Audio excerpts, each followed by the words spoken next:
আমার সাংসারিক জীবন থেকে আমার ব্যক্তি জীবনটা খুব আড়াল করে রেখেছিলাম।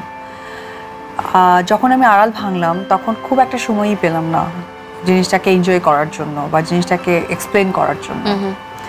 তো সব কিছু মিলে না মেয়েদের ভিতরে একটা আতঙ্ক কোনো না কোনো জায়গা থেকে থেকেই যায়, বা মানুষ চায় যে মেয়েরা সবসময় চায় যে ভালো কিছু হোক সংসারের জন্য, আর সেখানে যদি থাকে একটা সন্তান। তো একটা সময় তুমি সার্টেন টাইমে দেখলে যে গাছ লাগালা, ফল হওয়া, সব কিছু সুন্দরভাবে হলো, বাট একটা সময় তুমি সেই নামটা পেলে না যে গাছ লাগিয়েছো তুমি বা এত পরিশ্রম করেছো। বুবলির সাথে চুটিয়ে প্রেম করছে যুক্তরাষ্ট্রে শাকিব খান, যে ছবিগুলো শেয়ার করে সকলকে অবাক করে দিয়েছে অভিনেত্রী শবনম বুবলি।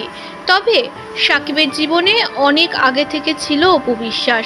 শাকিবের জীবনে সাকসেসের পেছনে ছিল বড় কাহিনী, অপু বিশ্বাসের অনেক সহযোগিতা, অনেক অবদান।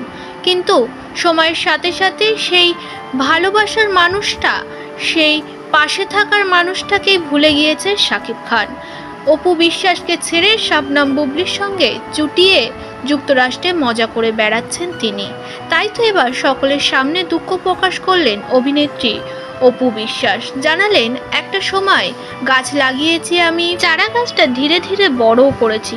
যখন তাতে ফল ধরা শুরু করলো তখন সেই ভালো লাগাটা আর পেলাম না।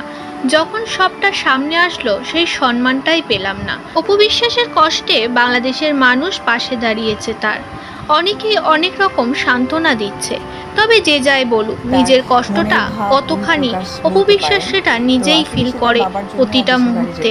তাই তো প্রতিটা জায়গায় আজ নায়িকাকে সেভাবে হাসতে দেখা যাচ্ছে না।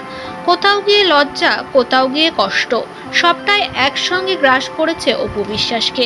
দেখার পরেও তো আমরা মানুষ বা মানুষেরই ভালো মন্দ থাকে, পরিবারের কারো না কারো আছে, হয়তো তার নেই, কিন্তু যেটা ধরো বোঝাই যাচ্ছে যে এটা একটা পারিবারিক ইস্যুস, সেটা বারবার সামনে আনাটা আসলে মনে হচ্ছে তখন ফানি মনে হচ্ছে, তখন বিষয়টা আসলে খুবই বিব্রতকর লাগে আর বিরক্ত লাগে।